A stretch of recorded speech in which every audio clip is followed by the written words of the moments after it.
Alrighty. Okay, I just wanted to welcome everyone to SG Habitat. It is thrilled to bring you an interview with Ann Miskey, the Executive Director of Union Station Homeless Services for tonight's Women Build a Better World web series. The Women Build movement that empowers women to envision a better future where everyone has a safe place to call home. We'll be taking questions from the audience, so please be sure to send all of your text messages or your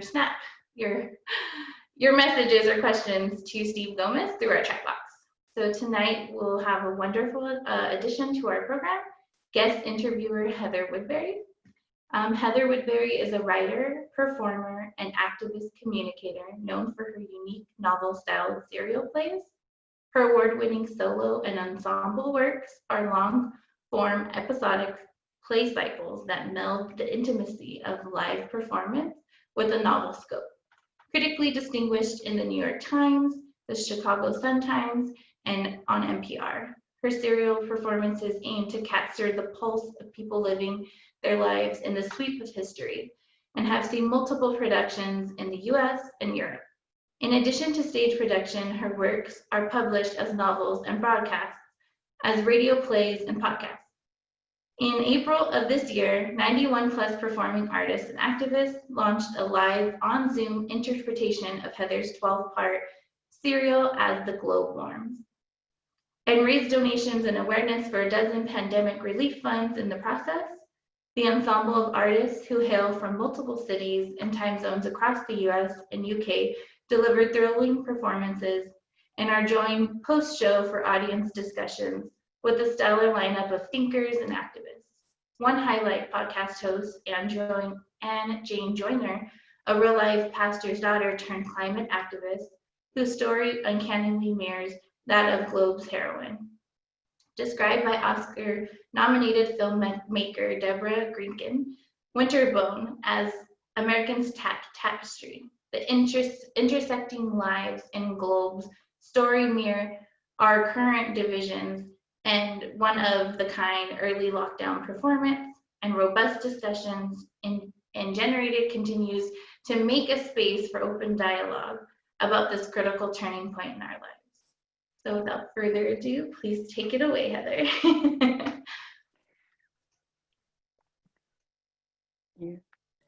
Unmute myself. Thank you very much. Welcome, everyone. And it's my pleasure and my honor to be conducting this interview with Ann Miskey. And without further ado, I'll read you her intro. Ann Miskey serves as the Chief Executive Officer of Union Station Homeless Services. She brings extensive knowledge of the issues that are involved in addressing homelessness, along with the exceptional leadership ability and management skills that are required to guide the organization in the coming years. She has a unique perspective on the role that nonprofits, governments, and communities can together play in tackling major social problems. But equally as important, Ann has a deep passion for the organization's mission, helping people end their homelessness and rebuild their lives. Prior to this, Ann was the former CEO of the Downtown Women's Center, which is a marvelous organization. And she was the first ever executive director of Funders Together to End Homelessness. Ann is a nationally recognized expert on strategic, innovative, and effective solutions to ending homelessness. She's a passionate proponent of the most vulnerable in society and of creating long-term positive change and strong systems that support those who are experiencing poverty, violence, racism, and homelessness. Now, Ann has an amazing CV and a huge career of accomplishments. Here's a few little juicy points. She's been invited on numerous occasions to speak at the White House in support of many different topics, but including women and youth homelessness. She was also on First Lady Michelle Obama's Joining Forces campaign to help veterans. Also here in Los Angeles County and Los Angeles, She's been a significant force since 2016 in the passage of Measure H and Proposition HHH, which approved millions of dollars to address the homelessness crisis here. So that is amazing.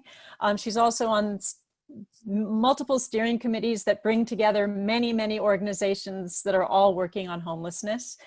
And to sort of sum it up, she's had more than 25 years working in both the corporate and nonprofit sectors. And this has given her a unique perspective on the role that nonprofits, governments, and communities can together play in affecting and supporting an end to major social problems. So once again, welcome, Anne. Thank you, Heather. It's such a pleasure to be here tonight and have this chance. And thank you to San Gabriel Valley Habitat and their Women Build series. It's just a real honor to be here. Yeah, it sounds like you are all doing important work together. So I just wanted to ask you, I'm curious, in your life and career path, what were the sort of major signposts maybe that pointed you on the way that made you get an inkling that you were on your way to becoming a leading national voice in the fight against homelessness? Well, interestingly, I actually didn't start with a focus on homelessness. Instead, after working in the corporate world for a number of years, I actually got involved with philanthropy because I wanted to make a difference. And I started to get really frustrated at how much we were doing and how much we were spending and really just putting band-aids on issues. So it's not that we weren't helping people, but we were kind of helping one person at a time.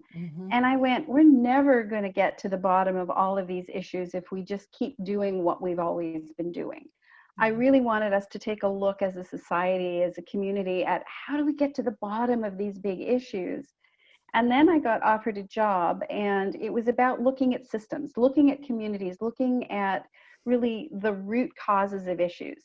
It happened to be around homelessness, and honestly, that wasn't my, it's not that I didn't care, but I had never really done it before. I was more interested in the approach. But as I jumped into the work and started talking to people who were either experiencing homelessness then or had experienced it, and seeing really how society had done such a really bad job of helping people, and yet with a new approach, how we could make a major difference, I became passionate about the issue itself, and I think it was really that connection with people and talking to people that suddenly I went, hey, here's something we can figure it out. We know how to end homelessness. Now we just got to make it happen. Yeah, I'm almost hearing that a lot of people that want to help and have great ideas and urges, they need a home too, right? They need a home, a sort of a holistic place that houses all of those urges and makes them an actual effective sort of shelter and place to come from. So it's almost like we all need that territory, and we need to sort of find that place. And it sounds like you found that in homelessness, and yet you connect it to all of these other systemic things. So it's sort of like all roads lead to effective Rome, effective change. Yeah. Yes. Well, and I was just going to say one other thing. The other thing I realized very quickly when I got into this is that really home is the foundation in a very real sense for everything else in life. And I always love the Maya Angelou quote, the ache for home that lives in all of us, that safe place where we can be ourselves. And that is so essential, so that really, if you don't have a home, nothing else is going to work. Right. And you found a home in the work as well, which I think is another resonant note there. Okay, so speaking of home and place, can you give us a kind of map of what the homeless situation is like in Los Angeles in terms of how many, the gender balance, and the types of homelessness that people experience, and then what's the actual reality that Union Station Homeless Services faces within that context? Yeah, well, I don't think it's a surprise to anybody who's listening tonight to know that it's a huge problem in Los Angeles. I mean, it's a growing problem across the country, but we're particularly hard hit because we have a combination of very high cost of housing and low paying jobs. So in Los Angeles City, or county, sorry, on any given night, there are about 66,000 people who are experiencing homelessness. That's on one night. So it's a lot more if you look at the entire year. In the San Gabriel Valley, that's about 5,600 people who are experiencing homelessness. In terms of the breakdown, traditionally, there have been a lot more men who experienced homelessness than women. Sadly, we're seeing the numbers of women start to go up. For a long time, it was a very small number, then it grew to about 25%. Right now, it's about getting close to 35% of the population is women. And the fastest growing group in the women's population are families, moms with young children, and senior women. Wow. And that's purely economic. People, 62, 63 years old, had a job, had a home, suddenly lose a spouse, lose a job, and suddenly are homeless for the first time. Or again, young mothers with young children. The other thing that I think we see in the homeless population, which is a huge issue, is the disproportionate number of African Americans. About 8% of the population is African American, and yet in terms of the number of Blacks or African Americans, it's about 34%. So you can just see it's by far the highest percentage in the population are African Americans, and followed by Latino Hispanic community, which has steadily been growing in the homeless population, and followed by whites. So this is some of the breakdown. Family homelessness grew by over 50% last year. Wow. So seniors homelessness, family homelessness, and then what we call chronic homelessness, or people who have been homeless for an extended period of time. That is also growing exponentially. So people just can't get housing, so they're homeless for longer and longer and longer. So these are some really stark and really awful statistics. Yeah, that's quite a quite a picture that you've got on your hands there at Union Station, and of course throughout Los Angeles, and unfortunately throughout the United States. So I imagine that the COVID-19 situation has impacted that in a pretty significant way.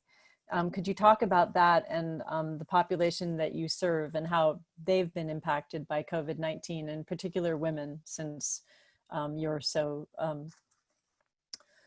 since you've worked with women so much? So yeah, on top of a crisis in homelessness, we add a pandemic. Great recipe for some really hard times for folks. So one of the things, if there's anything I think we've all learned with COVID, is that home equals safety. And if you don't have a home, how can you stay safe? So what we saw almost immediately, it was almost overnight with COVID, is that folks who were experiencing homelessness, or those who were recently housed but still living in poverty, were struggling with just day-to-day necessities. So just getting food became an issue. A lot of folks are vulnerable, physically vulnerable, couldn't leave the house, or lost jobs, were already low income, had no access to food. So we went at Union Station from providing about 2,000 meals a week to folks to over 8,000 meals a week. And that's in the San Gabriel Valley area. So food insecurity became huge. And then trying to get people housed and into safety. We housed a lot of people, if people have heard of Project Room Key, these hotels for people who are highly vulnerable to COVID. So didn't have COVID, but were older, had chronic health conditions. So we worked overnight to get literally thousands of people into hotels, into safety. And then our staff were out in encampments, with the full PPE. Now we all know PPE, masked and gowned, going out with medical doctors and just helping people to stay safe, teaching them what you need to do, handing out masks to people, setting up hygiene stations, making sure that people could sort of stay safe. We're starting to see the numbers in people experiencing homelessness start to climb a little bit, but we know it's early days. There's always a delay when something hits before people actually become homeless. So what is a trickle today, we are very worried that it's going to become a flood as more and more people lose jobs and housing. In terms of women, again, often the first to hit. Why? Because women are often the ones that have the lower paying jobs, and we've seen that the lower paying jobs have become the essential workers. So they're being hit much more with being exposed to COVID.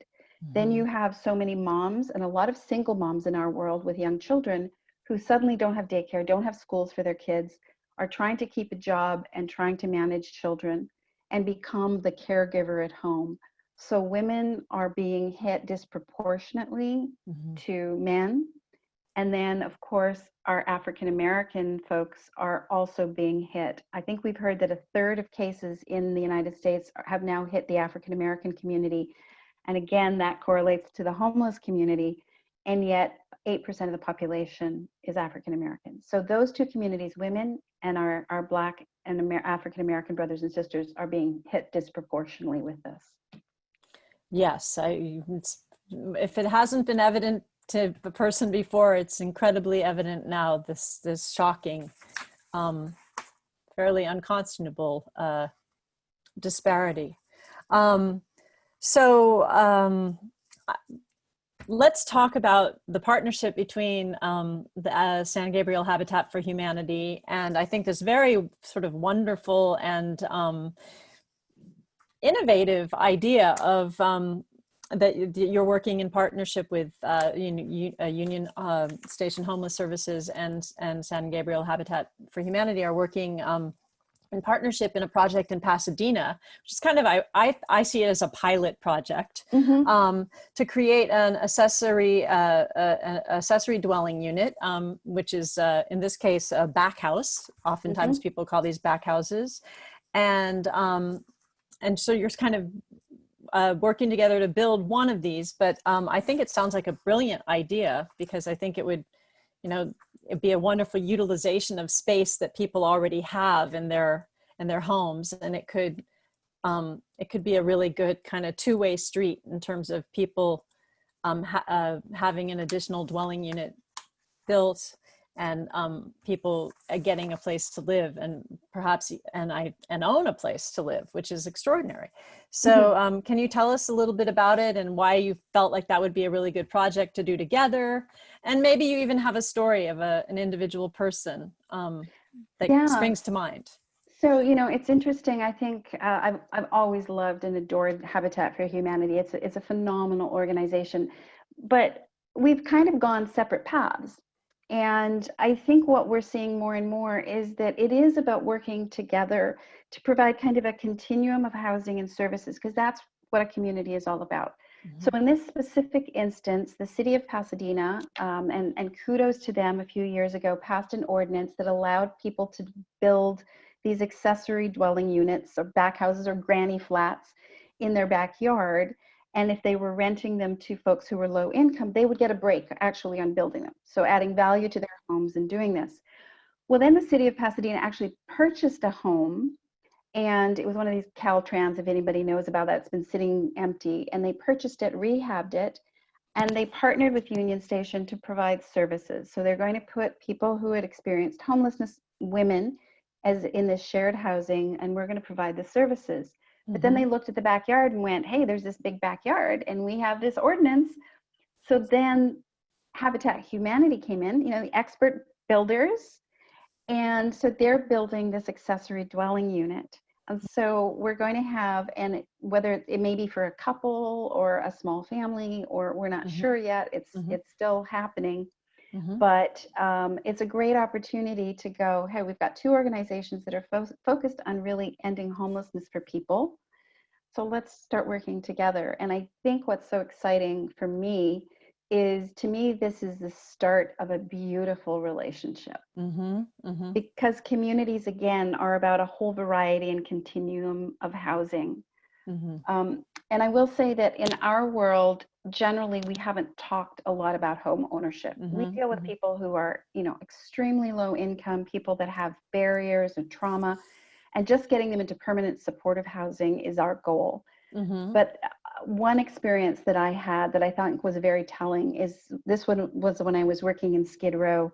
We had a woman veteran came who was living on the streets in Skid Row. She had gone through military sexual trauma, very common for women vets, had left the military, traumatized, ended up homeless. And our staff were talking to her. One of the first things we do is say, what are your dreams? What are your hopes? And usually it's just to have a bed and, you know, a bathroom. And she said, I want to own my own home. And we're going, well, that's actually not something we deal with. So what did we do? We picked up the phone and we called Habitat for Humanity. And we said, we have a woman veteran who's been homeless. We've got her into permanent housing, but it's rental housing. She wants to own her own home. A year later, she got the keys to her own home. And Wow. that's the kind of community we want to create, a pathway for people who want it, who are looking for that, because it's home ownership that creates equity, stability, and not just equity for you, but for your children, etc. Right. That's a great inspiring tale. Yeah, I think that I love this idea really, because I feel like there's so much potential for it as a program that could, you know, the model could be Pasadena, and it could move on throughout, you know, our region, and really be a way of kind of thinking outside of the box and tweaking, you know, tweaking the zoning, tweaking the mission, and just saying like, how can we, what's the really sweet spot where all of these can come together and give people something that they really can, you know, stretch out and be human in, and feel like their life has, you know, space to unfold, and not just be up against the wall, but like actually have those four walls. So that's a very heartening story. I'd like to just circle back, if we can, to the racial disparities for people experiencing homelessness, the challenges that the problem solvers find in programs and systems, and what all of us can be doing to make sure that, you know, people of color would have at least as good of a chance of escaping homelessness as white people. Right. So maybe you might want to speak to that a tiny bit. Sure. You know, if you ask people in the community, what is the cause of homelessness, almost invariably you'll get addiction, mental health, sometimes poverty. None of those things are actually the cause of homelessness. They can make you more vulnerable to it. But what we know is the primary cause of homelessness in this country is racism. It's the Jim Crow laws, it's the redlining, which kept Black Americans from purchasing housing, forcing them into the rental market, and often really bad places in the rental market. And then with the high cost of housing, gentrification, suddenly you're seeing this disproportionate number of people becoming homeless. So what do we need to do? Well, the first thing we need to do is recognize and acknowledge it. We have to stop as communities blaming the individuals for where they are, because it's not their fault. It is the system that has forced people, in thousands and thousands of people, into homelessness. And until we acknowledge and recognize that, we're going to still be doing the one person at a time, as opposed to stepping back and saying, what is wrong with our system that we need to fix, that makes sure that people have equity and opportunity in housing, in community. And then the other thing that I would say, and this is the number one barrier for us right now in homelessness, is not in my backyard. I want to help those homeless people. I want to help them move next door in a different community, not next door to me. I want them out. And often it's couched in very nice ways that people talk about it. My favorite is, we don't want an over concentration of housing that people can afford to live in. We don't want those people spoiling our 1950s Leave It to Beaver happy little lives. And until people stop doing that, we're not going to end homelessness. And the fact of the matter is, by allowing those people into our neighborhood, we're not destroying our neighborhoods. We're not pulling the neighborhoods down. What we're doing is lifting those people up. And that's been shown countless times through all sorts of evidence, that when you bring people into a healthy community, you lift those people up and create opportunities for them that then they pass down to their children, and we all benefit. So we have to stop saying not in my backyard. We have to recognize the systems that are broken and fix the systems and stop blaming the individual because it is not their fault. Right. And that's why I like the back house idea, because it's literally could be in your backyard. Yeah, that's right. In my backyard. That's right. Yes, in my backyard. So it's a little confrontational that way, in a good way. Yeah. I think that there's a way, I mean, maybe I like that because it's bite-sized, because I think that there's a way that people could sort of experience that real form of integration of their own values, right? And integration literally between people.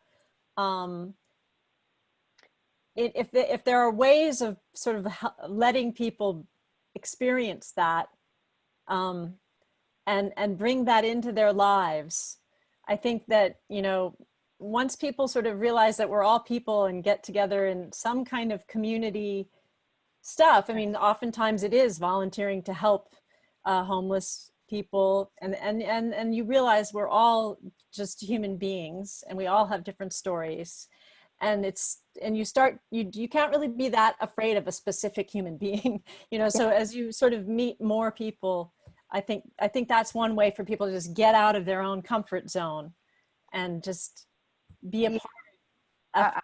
Yeah, thank you for mentioning that, because that's actually the most important, and that was on my list of things. It is that human connection, because it's one thing to say, I don't want those homeless people to live in my neighborhood. It's a lot harder to say, I don't want Sally or Juan or Rubio, or, you know, I don't want them in my neighborhood. And when you meet people and you suddenly go, oh my gosh, they have the same fears, the same hopes, the same dreams. They have a sense of humor. You know, they have the crabby Aunt Bertha. You know, all of those things that you start connecting. We have a program called Community Allies Program, and it's where we match community volunteers with people who have just been housed, but were experiencing homelessness. And what we hear all the time from our community allies, our volunteers, is that they get more out of the program than the person they're matched with. And they always say, oh my gosh, like, this is my friend. This isn't a homeless person. This is a human being. So I love Brian Stevenson, one of my favorite authors, who said you have to be proximate. And that to me is the first step. Get to know people.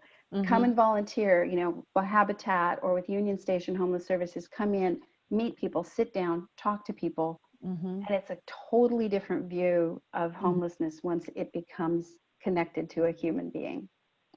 Right. So that's an important stepping stone to sort of integrating our values with our actions and our policies, insofar as we affect policies in our own neighborhoods, in our own cities, in our own county. All right. So what do you think it would really take to solve the housing crisis in Los Angeles? Big question right there. But like, if you could wave your wand and you could just say, I transform. Yep. And you're a practical person, which is what I love. You're really about effectiveness. So what do you think would be an effective solution to a problem which is soluble? So it's housing. And we need to be creative and innovative. You know, you mentioned that earlier with the accessory dwelling units. We need to look at all available buildings. There's a lot of, you know, shopping centers that are closed down, or schools that have been closed. We can turn this into housing. We can have more accessory dwelling units, make it easier, take away some of the bureaucracy that gets in the way. You know, and getting communities to accept and embrace this. And I will say that the housing that is being built now for this population, whether it's Habitat's builds or the things that we're involved in, they're beautiful.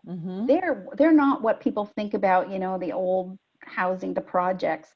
That is a model that hasn't been used for years. We're talking housing that actually increases value of neighborhoods because it is so beautiful and well put together. So we can create communities that, again, embrace people from all different income levels, from backgrounds, make it beautiful, make it accessible to opportunity, to good schools, all of those things. And as communities accept this and embrace this, we have to hold our elected officials accountable to make the right decisions. And not only hold them accountable, we have to also watch their backs. So we have to support them to make sometimes the tough call, but the right call. So it's really, not letting bureaucracy get in the way, having elected officials do the right thing, advocate. And on a personal level, like I say, the first step is look a person in the eye when you're walking down the street and you see someone who's probably experiencing homelessness, look them in the eye and say, hello. That is the first step to moving to a community that embraces people, that includes people, and it's going to lift all of us up. Okay, so I'm here. I definitely hear that, and I hear that the big picture policy is about finding innovative partnerships between, it could be middle class or even lower middle class people and their neighborhood development stuff, and solving the housing crisis that way. So sort of business, regular folks, and philanthropy kind of working together with government. Is that a fair approximation of what you're saying? Absolutely. We and need kind all of thinking, and using that hello as a way of thinking outside of the box, right? Yeah. Because once you see a vision for a community, and I think what's really important now is to envision communities that are truly inclusive. And again, we don't want to create pockets. Well, we'll put the crappy neighborhood and we'll build all the affordable housing there, but we'll keep our nice little rich. It's really about integrating communities so they're all healthy places where we'd all want to live. And that's the model. And again, it's that right from supportive housing to home ownership. And there's a pathway for people in that community. And again, you don't know if you're living next door to someone who is low income or not, because they're just your neighbors. Yeah, and I think that those are the most dynamic communities. Those really are the most fun, interesting, wonderful places to grow up and to live and to grow old. So can you just give us a few sort of key stepping stones to getting people from being homeless to having housing, and specifically what Union Station is up to in making, giving people those stepping stones? The key to getting people off the streets and into housing permanently is building relationships. Because again, I don't think we hear about service resistance. It's not that people are service resistant. It's they have been so battered and bruised by life and by the system, which is, I always tell people, take your experience with the DMV or the IRS and multiply it by 100. And that's what people experiencing homelessness have to go through to try to get into housing. It's not they're saying, I don't want it. They're saying, I tried 1,000,000 times and it didn't work. So the first step is we build relationships with people of trust. Once they've trusted us, we do kind of a triage to say, what exactly do you need? Because we're not going to give you the Rolls Royce if you just need this to get back on your feet. You may need the most comprehensive, or you may not. We're gonna give you what you need to be successful. The first thing we try to do is get people into housing, because again, that is the foundation. You can't deal with anything if you don't know where you're going to sleep tonight, if you don't have a bathroom, if you don't get to have a healthy meal. We get people permanently housed. And I will say, for people who don't know this, they pay rent. They pay a third of their income goes to rent. They sign leases, they have an apartment, and then we provide services, ongoing services, again, whatever they need. And sometimes it's a light touch, and sometimes they need more extensive support depending on the level of trauma that they've experienced. But what I will say is that when we get people housed, and in San Gabriel Valley, we permanently housed 1,200 people last year, 97% of the people we house never become homeless again. That is the success rate. Housing plus good services, people are successful. And then again, you would never know that they used to be homeless because they're just your neighbor. So that's what we do to get people housed.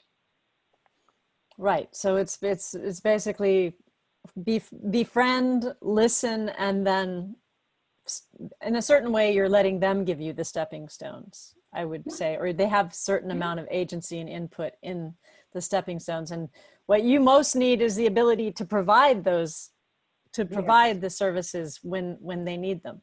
Yes, exactly. Yeah, exactly. that's the crux of the matter. Okay, well, this has been really, really informative for me. I hope it has been for everyone. Anne is amazing. I would love to take some questions if we have any. I think our steadfast technician is going to send them. Okay. Yes, I think we have some. Many people suggest that it's too costly to build in California, and therefore we should house homeless Californians elsewhere in the cheaper states. So what are your thoughts about this? Well, the first thing I will say is that the other states might have something to say about that. Everybody complains that everybody else is shipping homeless people to them. The fact is that people who are experiencing homelessness come from a community. They have ties to that community. They have family, they have friends. Just because you're homeless doesn't mean that you don't have connections. And again, to say we should ship them elsewhere is basically saying it's not my responsibility. The people who experience homelessness here, about 95% of them are from here. They're not from other places. They haven't come to California for warm weather. They are Californians, and we have a responsibility to look after our own people. Yes, the cost is high, and we try to figure that out, but shipping them somewhere else isn't going to help because they'll just come right back.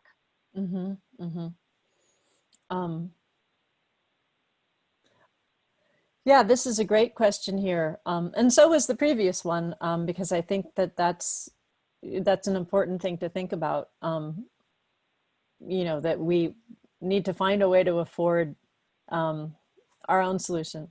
But this is a great question. What are the best ways that volunteers can help during this time?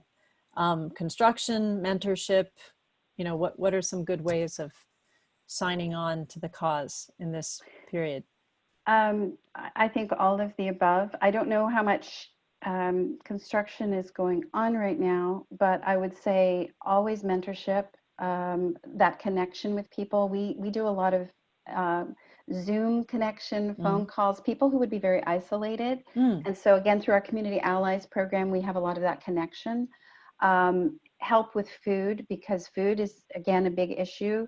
So delivery, dropping food off. We used to have like kitchen, you could come in. We don't do that now because of COVID. I will say the biggest thing is advocacy, and that's call your elected officials, talk to, and if you're not sure what to say, contact us, contact Habitat, say what are some things that are going to be helpful. If I call up my local elected official and say, we really need you to do this in the community, that's going to make a difference. But in the short term, food, dropping off donations, mentoring, those things are all really helpful. I'm curious to know, how does mentoring work on Zoom? I'd like to envision that. Because I think if a homeless person, how would they be able to get on Zoom? That's where my brain goes. Well, so there are a lot of folks, we do actually provide usually telephones, because without a telephone, you are completely disconnected from things. So a lot of folks do have a phone, and you can get special, deals on phones. So we call people, but we also have a lot of people who are newly housed. And those are the folks that often really need that mentorship piece, because now they're in a home, and now it's about healing and being reintegrated into community. They have their social worker, their case manager, but I always say it's like, your doctor is really important to you, but think about how important your friend is, or your family. And that's often what they're missing. They may have sort of the official social worker and therapist, but to have a friend, and especially during these times, I think we're all feeling, right, that disconnection and the need for community and fellowship. So sometimes it's just getting together and chatting, and sometimes it can be mentorship around helping people to get involved with a faith group, or shopping, or cooking, or other things. So Zoom classes, cooking classes on Zoom. That sounds really amazing. And to your point of it helping the person who's helping as much as the person who's being helped. It sounds like a win-win situation there. But all of those options that you mentioned are really essential, and they sound like great ways to do it. Let's see, we've got a lot of questions. A 97% success rate that you mentioned earlier is amazing. Well done, Union Station Homeless Services. Can you explain the services beyond housing that you offer? Yeah. So every person who signs up for services, and I will say that's about 90% of the people you see experiencing homelessness in the San Gabriel Valley are signed up for services. There's just no place to put them. So our case managers work with them. They build trust with them. They get them signed up for any benefits that they may be eligible for. They get their documentation, because you can't rent an apartment if you don't have ID. They'll make sure they have a doctor. If they're on medication, that they're taking their medication properly, they're storing it properly. So all of the things that are helping move them towards health. In some cases, it could be people who actually will do really well if they just had a decent paying job. So maybe it's helping people do a resume, apply for jobs. Anything that person needs, their case manager stays with them, and they will stay with them as long as they need them. Usually over time, it's kind of less and less as they get, reintegrated in community, but they're always there to offer support. They may have trouble with addiction, so we bring in addiction specialists to work with them, or, again, psychologists, whatever they need, that person is with them and gets to know them, builds this trust, so they always have somebody. And I will also say what also is really successful is when we get them into apartments, that case manager connects with the landlord. So if there's any problem with that tenant, they have somebody they can call, which is not true with normal landlord tenants. So they can say, hey, the person's a day late on the rent. So our staff will say, okay, we will make sure that person gets their rent paid. So all of these things, they work with on an ongoing basis and help them. They'll take them to appointments. They'll do whatever is needed to help that person be successful. It's pretty intensive, but we know that's what works. That's what they need. Yeah, it's kind of sort of an unconditional love in a certain way, right? It's just like, exactly. You made a mistake, no problem. Let's work it out. Let's work it out. And when people get that message and they really believe it, they really then things really start to turn around for them, I think. Yes. When people go, oh, you really actually mean it. And they will. People have been so bruised that they will test. It's kind of like, with children who will test. People will test to make sure, are you really going to stick with me? Are you going to be there? And our staff are like, they are there through thick or thin. And one of the things too, it's really important is that we take what's called a trauma approach. And when we work with a person, the framework is not what's wrong with you, but what happened to you to put you in this situation. It's a very different way of approaching people, because again, you take away that blame and you go, okay, you've experienced this. How do we help you overcome that? Right. So it's sort of like what's fixed, not broken, and how can we sort of emphasize all that's actually whole in the person and fix what messed up thing happened. Yes. Right. Yes. That sort of spoke, I think, to practical ways of building trust. So I'm going to skip that question because I feel that you did answer that. I think we're running out of time. A sign-up link for the Community Allies program. I'm sure that we can provide that. Yes, we can.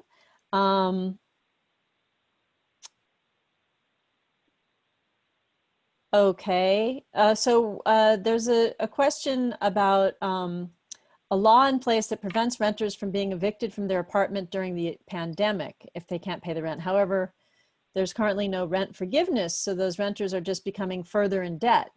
It seems likely a large number of those renters will end up getting evicted and become homeless once the pandemic is over. Are there any plans for handling that large influx of people and families to the homeless community? I think you sort of mentioned that in your intro. Also, can we just prevent it?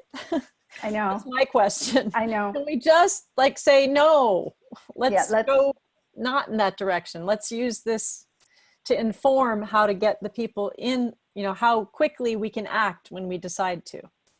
Yeah, you know what people often don't recognize is the cost, the actual fiscal cost of homelessness is huge. It is way cheaper to prevent somebody from becoming homeless than to have them enter the homelessness system. It's, you know, on average about $100,000 per person who experiences homelessness a year. That's what it costs taxpayers. To permanently house somebody and actually pay 2/3 of their rent is $15,000 to $20,000 a year. And it's much better for everybody, much better for society, for the individual. So yes, we are really, really worried about a flood that's going to happen in 6 months or a year because of COVID. And again, if communities and politicians don't stand up and do something about it, the cost on everybody, on society, is going to be huge. And it's a very practical fiscal sound argument you can make to your elected official, which is save us some money here. Exactly. Do the smart thing. It's just common. It's just whether you have, you know, a moral or an emotional reason. It's also just plain nuts and bolts, dollars and cents. It just makes more sense, right? So that's a good argument to make to anybody of any political stripe. What's the status on the upcoming volunteering events? And I think we still have time. Maybe Brianna can tell me how much time we have, but yes. So yeah, it's tricky volunteering during COVID. I know that we have certain volunteer positions that we're very, very careful. Again, mostly it's with food distribution, and we give people full masks and social distancing, and we sterilize. But most of our volunteers, we've had to have them stay home. And I've got to say, that's been really, really painful. We have about 3,500 volunteers, which is equivalent to about 26 full-time staff. So we love our volunteers and we're missing them, but we want to keep everybody safe. So again, if people are interested, call us, call Habitat, say, what can we do? And in the short term, it might be, again, some advocacy, it might be some mentoring. Obviously, both organizations, we are nonprofits, so any donations go directly to helping people, anything like that. And if you can't do anything right now, put your name on a list, because as soon as this is over, man, we are going to ramp up really quickly and we will call you. So feel free to just reach out and say, put my name down. I would love to volunteer when I can do it safely. So there's going to be an influx of volunteers too, right? We hope so. Yes, we hope so. Yeah, that's a great question. What are some ways that we can advocate for affordable housing in our city? Any specifics? Yeah, so depending on which city you're living in, there are, you know, different things in different cities, but some of the things are really effective. For example, we mentioned the accessory dwelling unit. If your city doesn't have that, talk to your elected officials and say, we need that in our city, because it's a win-win for people who have been homeless as well as for property owners, because you're increasing the value of your property. And you have a certain number of years. Yes, you'd rent to someone who is low income, but after that, it's yours. And it's a great, and you get all sorts of breaks on it. So that's a good one.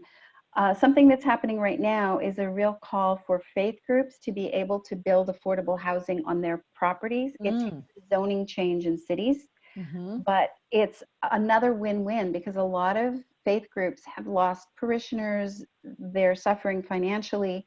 This is a way to do good for the community, help those in need, and also provide some income for faith groups. So that's another area. Really advocate. Talk to your elected official to say, we need zoning to allow faith groups to build on their properties. The other thing is, again, if there are properties, motel conversions, another great thing to do. If your city doesn't have a motel conversion ordinance, get them to do that.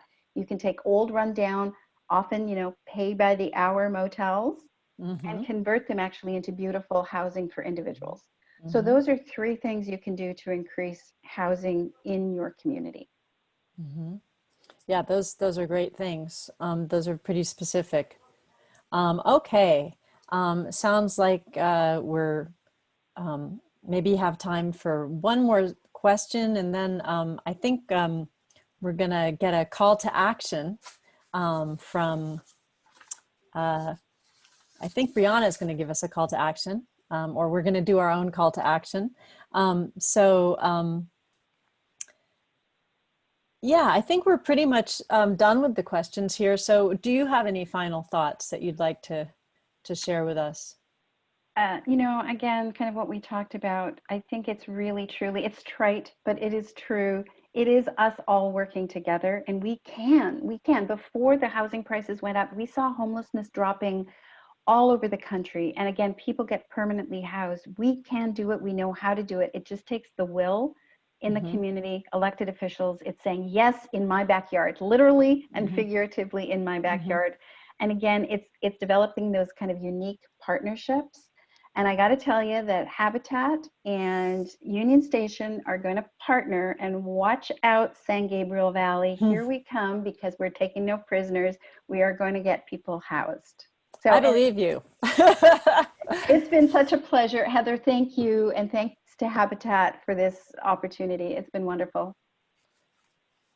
Thank you. Thank you so much, Anne. So I believe we have a call to action going on here. Is that supposed to be? That's supposed to be me. Oh, fabulous. Well, Heather and Anne, I'm just so delighted. This near hour just flew by, and I wish we had all day, maybe several weeks, months, years to talk about these issues. I am here to do the call to action, because words are great and we need to have conversations, but what really makes a difference is when we can put those words into action. So I'm actually going to say a few more words, and then I will share a few actions. I wanted to highlight a few things that the two of you said. I took lots of notes because I was just so touched. And by the way, I should introduce myself. My name is Frances Hardy, and I'm on staff with San Gabriel Valley Habitat for Humanity. And you said home equals safety. That is so true. And we are seeing that more than ever now during the pandemic. For the families we have had the privilege to partner with, for the families who've been able to become homeowners, similar to Anne's statistics, our homeowners, lower income earners, have a 100% success rate. There's not a single homeowner who has partnered with us who has had their house foreclosed on, or who somehow failed out of the program. And even though we're going through a horrible pandemic where jobs are being lost, our homeowners go through significant training, and the result is that they are still able to pay their mortgage. So all of our homeowners have paid their mortgages on time. We just had a meeting about it, and we're so proud of them. Anne is absolutely right. When we work together, when we have good supportive services, we can change this. And we at San Gabriel Valley Habitat, and I know this is the case for Union Station Homeless Services, we know we can end the housing crisis. I hear from so many people, oh, it's too hard, that's the pipe dream, but it's not. It is reality, and it can be done in our lifetime. And when it's done, we will celebrate, and we will invite all of you to join. So I wanted to share that. I also wanted to touch on two other things about advocacy. Anne was spot on. Advocacy is so important, and I feel like the barrier between advocating and not advocating is that we feel like, oh, we don't know enough, or we don't know the right words. But our elected officials listen. If you call them up, if you email them, they will listen, because you are their constituent, and actually they work for you. So please share your voice. Andy asked a really important question. He wanted to know, if there were any plans for handling the potential large influx of people and families to the homeless community like Union Station. We are really concerned about that. There was money in the CARES Act, so that was one of the packages that was passed through Congress that has actually come to counties and local entities that could potentially be used to mitigate that. So what all of you can do, you can contact your county supervisors, LA County supervisors. You can also contact your other local electeds and tell them that you want those funds, and you want any funds to be used to prevent this influx of homelessness, that you do not want to see renters and other folks be out on the streets because of this or lose their homes because of this. And then the last thing that I'll say about advocacy, Anne mentioned that faith-based organizations maybe have an opportunity to help create housing, because that's the key. Housing, housing, housing. That's how we're going to end homelessness, and that's how we're going to stop the housing crisis, is to build more housing. So Anne referenced Senate Bill 899. That is the Senate bill that would allow faith-based organizations to build more homes to upzone on their property and make it easier for them. Zoning plays an important role, and it can be a really good thing, but sometimes it can be a barrier to building the housing that we need and doing it quickly. So contact your elected officials, county supervisors, tell them that you want to prevent evictions, tell them that you are in support, or tell your state senators and your assembly members that you're in support of Senate Bill 899. So those are my side comments. Now for the calls to action, and actually advocacy is definitely our first call to action, so please advocate. Oh, and here we see some things up on the screen. Wonderful. So a few other calls to action. So Heather, we were so honored to have you. I really enjoyed hearing you, and I hope we'll have the opportunity to welcome you back. We want to support Heather and all the important work that she does. Like Anne, she's on the front line of a lot of really important social justice issues. So please go to astheglobewarmspanelpalooza.com, or you can email her to see how you can support her and get more information about the wonderful work that she is doing. Same thing for Union Station Homeless Services. Anne talked about the Community Allies program. We will send out more information about that in our follow-up email. We'll get that from Anne and her team. But please go to her website, their organization's website, learn how you can support. And then come back next month. We host these every month because change is possible, and it happens when we do it together. So join us August 19th at 6 p.m. And then finally, a huge announcement that we are excited to debut with all of you tonight is that our Women Build program is officially entirely 100% going virtual.